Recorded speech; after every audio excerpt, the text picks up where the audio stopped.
മാന്യ പ്രേക്ഷകർക്ക് എൻ്റെ പ്രണാമം.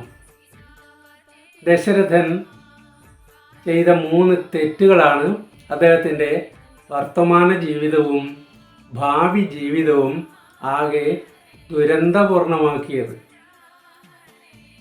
ദശരഥൻ എല്ലാ നായാട്ട് നിയമങ്ങളും തെറ്റിച്ചുകൊണ്ട് വനത്തിൽ നായാട്ടിന് പോയി. ഒരു ആന വെള്ളം തുമ്പിക്കൈയിലെടുക്കുന്ന ശബ്ദം കേട്ട് ആ ഭാഗത്തേക്ക് അസ്ത്രമയക്കുകയും ചെയ്തു. ശരിക്കും ലക്ഷ്യം കാണാതെ അസ്ത്രമയക്കാൻ പാടില്ല. ലക്ഷ്യം ശബ്ദം കേട്ട ഭാഗത്തേക്ക് അസ്ത്രമയച്ച് കൊള്ളിക്കുവാനുള്ള കഴിവ് അദ്ദേഹത്തിനുണ്ടായിരുന്നു. 14 വർഷം ശബ്ദവേദി വിദ്യ പഠിച്ച ആളാണ് ദശരഥൻ. പക്ഷേ ആന തുമ്പിക്കൈയിൽ വെള്ളമെടുക്കുന്ന ശബ്ദമാണ് എന്ന് തെറ്റിദ്ധരിച്ചുകൊണ്ടാണ് അസ്ത്രമയച്ചത്. ആന സസ്യബുക്കാണ്, സസ്യബുക്കുകളെ കൊല്ലാൻ പാടില്ല എന്ന് നിയമമുണ്ട്. എന്നിട്ടും അദ്ദേഹം അസ്ത്രമയച്ചു. യഥാർത്ഥത്തിൽ അസ്ത്രം കൊണ്ടത് ഒരു മുനികുമാരൻ്റെ മാറിലായിരുന്നു. മുനികുമാരൻ്റെ കരച്ചിൽ കേട്ട് ഓടിച്ചെന്ന് നോക്കിയപ്പോഴാണ് തനിക്ക് തെറ്റുപറ്റിയെന്ന് മനസ്സിലായത്. ആ കുട്ടിയോട് കാര്യങ്ങളെല്ലാം ചോദിച്ചു മനസ്സിലാക്കി. തൻ്റെ വൃദ്ധരായ മാതാപിതാക്കൾ, കണ്ണു കാണാൻ വയ്യാത്ത മാതാപിതാക്കൾക്ക് ദാഹജലം എടുക്കുന്നതിന് വേണ്ടിയാണ് ഈ അരുവിയിലേക്ക് വന്നത് എന്ന് പറഞ്ഞു.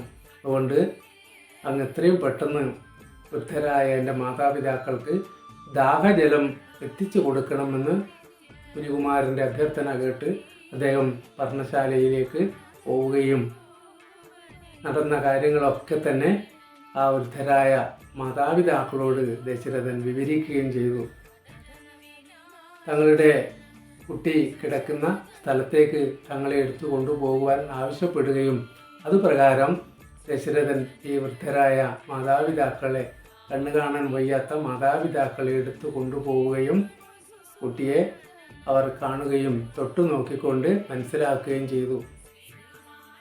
എന്നിട്ട് കുട്ടിയെ ദഹിപ്പിക്കുന്നതിന് ആവശ്യമായ ചിതയൊരുക്കുവാൻ ദശരഥനോട് ആവശ്യപ്പെട്ടു. അതുപ്രകാരം ദശരഥൻ അവിടെ ഒരു ചിതയൊരുക്കുകയും ആ കുട്ടിയുടെ ദേഹം അതിൽ ദഹിപ്പിക്കുകയും ചെയ്തു. ആ ചിതയിലേക്ക് എടുത്ത് ചാടി ഈ വൃദ്ധരായ മാതാപിതാക്കളും അവരുടെ ദേഹത്യാഗം ചെയ്യുകയുണ്ടായി. ഇങ്ങനെ ദേഹത്യാഗം ചെയ്യുന്നതിന് മുമ്പ് വൃദ്ധരായ ആ മാതാപിതാക്കൾ ദശരഥനെ ശപിച്ചു.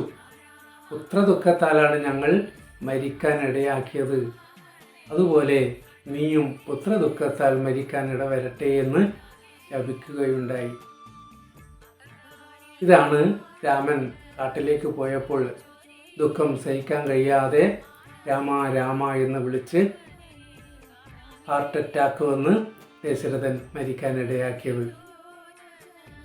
മറ്റൊരു തെറ്റ് അദ്ദേഹം ചെയ്തത്, ദേവാസുര യുദ്ധം നടക്കുന്ന സമയത്ത് ദേവന്മാരുടെ പക്ഷത്ത് ചേരാൻ വേണ്ടി ദശരഥൻ പോകുമ്പോൾ, യുദ്ധത്തിൽ പങ്കെടുക്കാൻ പോകുമ്പോൾ കൈകേയിയെ കൂടെ കൊണ്ടുപോയി. സാധാരണഗതിയിൽ യുദ്ധത്തിന് പോകുമ്പോൾ ആരും തന്നെ ഭാര്യമാരെ കൊണ്ടുപോകാറില്ല. ഇവിടെ ദശരഥൻ കൈകേയിയെ കൊണ്ടുപോയി.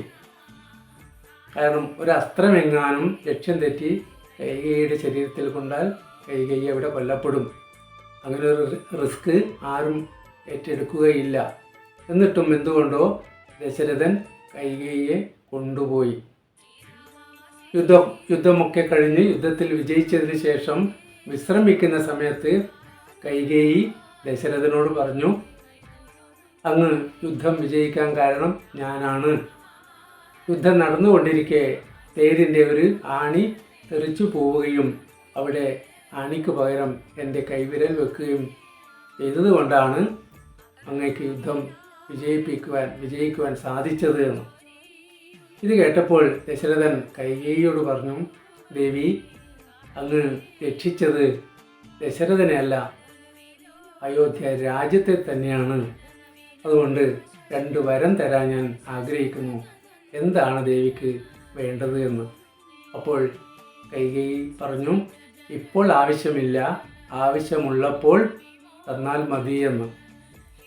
കൈകേയി ഈ ആണിയുടെ കാര്യം പറയുമ്പോൾ ഇത് ശരിക്കും യുക്തിക്ക് നിരക്കുന്ന ഒരു കാര്യമല്ല. ഒരു ഇരുമ്പ് ആണിക്ക് പകരം വെക്കാൻ സാധിക്കുന്നതല്ല ഒരു സ്ത്രീയുടെ കൈവിരൽ. ഇങ്ങനെ പറയുന്നതിൻ്റെ പിന്നിൽ ഒരു ചതി ഒളിഞ്ഞു കിടപ്പുണ്ട്. അത് തിരിച്ചറിയാൻ ദശരഥന് സാധിച്ചില്ല എന്നതാണ്. മാത്രവുമല്ല, ഭർത്താവിൻ്റെ ജീവൻ അപകടത്തിലാണ് എന്ന് മനസ്സിലാക്കിയാൽ ഭർത്താവിൻ്റെ ജീവൻ രക്ഷിക്കാനുള്ള ഉത്തരവാദിത്വം, കടമ ഭാര്യയ്ക്കുണ്ട്. അതിന് ആരും പ്രതിഫലം കൊടുക്കേണ്ടതില്ല. അതേപോലെ ഭാര്യയുടെ ജീവിതം അല്ലെങ്കിൽ ജീവൻ അപകടത്തിലാണ് എന്നറിഞ്ഞാൽ ആ ഭാര്യയുടെ ജീവൻ രക്ഷിക്കാനുള്ള ഉത്തരവാദിത്വം ഭർത്താവിനുണ്ട്. അതിനാരും തന്നെ പ്രതിഫലം കൊടുക്കാറില്ല. അഥവാ വേണമെങ്കിൽ തന്നെ അവിടെ ഒരു അജീവരം പട്ടു വാങ്ങിക്കൊടുത്താൽ മതിയായിരുന്നു സമ്മാനമായിട്ട്. ഇത് നാളേക്ക് മാറ്റി വെച്ചതാണ് വലിയൊരു ദുരന്തമായി തീരാൻ കാരണം. അതേപോലെ മൂന്നാമത് അദ്ദേഹം ചെയ്ത ഒരു തെറ്റ്, ഭരത ശത്രുഘ്നന്മാർ കൊട്ടാരത്തിലില്ലാത്ത നേരം നോക്കി രാമൻ്റെ പട്ടാഭിഷേകം തീരുമാനിച്ചു. ഭരതനും ശത്രുഘ്നനും അമ്മയുടെ നാട്ടിലേക്ക് പോയപ്പോഴാണ് ദശരഥൻ ശ്രീരാമൻ്റെ പട്ടാഭിഷേകം തീരുമാനിച്ചത്. അങ്ങനെ തിരക്ക് പിടിച്ച് അങ്ങനെ ഒരു തീരുമാനം എടുക്കാനൊരു കാരണം ഉണ്ടായിരുന്നു. കൈകേയിയുടെ വിവാഹ സമയത്ത് കൈകേയിയുടെ പിതാവ് അശ്വപതിക്ക് ദശരഥൻ വാക്ക് കൊടുത്തിട്ടുണ്ടായിരുന്നു, കൈകേയിക്കുണ്ടാകുന്ന പുത്രന് രാജ്യാവകാശം പട്ടാഭിഷേകം ചെയ്യുമെന്ന് പറയുകയുണ്ടായി. എന്നാൽ ദശരഥന് രാമനെ മാറ്റി നിർത്തി മറ്റൊരാൾക്കും രാജ്യം കൊടുക്കാൻ തയ്യാറല്ല. രാമൻ മൂത്തപുത്രനാണ്. മാത്രവുമല്ല ദശരഥന് ഏറെ പ്രിയപ്പെട്ട പുത്രനുമാണ്. അതുകൊണ്ടാണ് ഭരത ശത്രുഘ്നന്മാരില്ലാത്ത സമയം നോക്കി തന്നെ ഈ ഒരു പട്ടാഭിഷേകം തീരുമാനിച്ചത്. ഇവിടെയാണ് മന്ദര ഇടപെട്ടത്.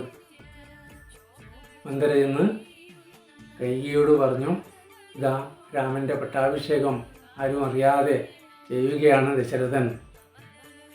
ഈ ഒരു സന്തോഷ വാർത്ത കേട്ടപ്പോൾ, അറിയിച്ചപ്പോൾ തൻ്റെ കാലിൽ കിടക്കുന്ന സ്വർണ്ണ നൂപുരം അഴിച്ചു കൊടുത്തു എന്നാണ് പറയുന്നത്. അത്രയും കേൾക്കാൻ ഇഷ്ടമുള്ളൊരു വാർത്തയായിരുന്നു കൈകേയിയെ സംബന്ധിച്ച ആ വാർത്ത.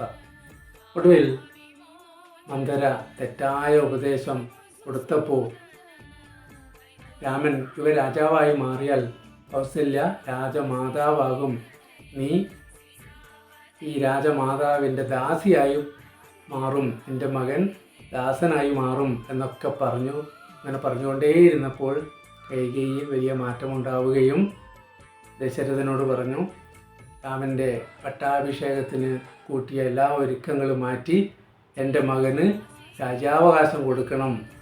മാത്രവുമല്ല രാമൻ 14 വർഷം കാട്ടിലേക്ക് പോകണമെന്ന് ആവശ്യപ്പെടുകയും ചെയ്തു. കാരണം പണ്ട് ദേവാസുര യുദ്ധം നടക്കുന്ന സമയത്ത് അങ്ങനെ എനിക്കൊരു വാക്ക് തന്നിട്ടുണ്ട്, 2 വരം തരാമെന്ന്. അത് ഞാൻ ഇപ്പോൾ ആവശ്യപ്പെടുകയാണ് ചെയ്യുന്നത്. അതുകൊണ്ട് ഈ ഒരു അവസരത്തിൽ ഈ 2 ആവശ്യങ്ങളും അങ്ങ് നിറവേറ്റി തരണം എന്നാവശ്യപ്പെടുകയും ചെയ്തു. രാമനെ കാട്ടിലേക്ക് അയക്കണമെന്ന് കേട്ടപ്പോൾ അദ്ദേഹം ബോധം കെട്ട് വീഴുകയാണ് ചെയ്തത്. കഥ നമുക്കറിയാം. രാമൻ കാട്ടിലേക്ക് പോകേണ്ടി വന്നു. കാട്ടിലേക്ക് പോയപ്പോൾ ഏറ്റവും പ്രിയപ്പെട്ട മകൻ രാമൻ കാട്ടിലേക്ക് പോയപ്പോൾ ആ ദുഃഖം സഹിക്കാൻ കഴിയാതെ രാമ രാമ എന്ന് വിളിച്ചുകൊണ്ട് അദ്ദേഹം ഹൃദയസ്തംഭനം വന്ന് മരിക്കുകയാണ് ഉണ്ടായത്. ഇതിൽ നിന്നും നാം ഒരു കാര്യം മനസ്സിലാക്കണം, ആർക്ക് വാക്ക് കൊടുക്കുമ്പോഴും അത് നാളത്തേക്ക് മാറ്റി വെക്കരുത്, അപ്പോൾ തന്നെ കൊടുത്തേക്കണം. ഇത് നാളത്തേക്ക് മാറ്റി വെച്ചത് കൊണ്ടാണ് ഇങ്ങനൊരു ദുരന്തം വന്ന് ചേരാനിടയാക്കിയത്. ഇതാണ് വീണ്ടും വിചാരമില്ലാതെ ദശരഥൻ ചെയ്ത 3 തെറ്റുകൾ. ഈ 3 തെറ്റുകളുടെ ഫലമായിട്ടാണ് അദ്ദേഹത്തിൻ്റെ വർത്തമാന ജീവിതവും ഭാവി ജീവിതവും ദുരന്തപൂർണമാക്കിയത് എന്ന് നമ്മൾ അറിയണം. എല്ലാവർക്കും നന്ദി.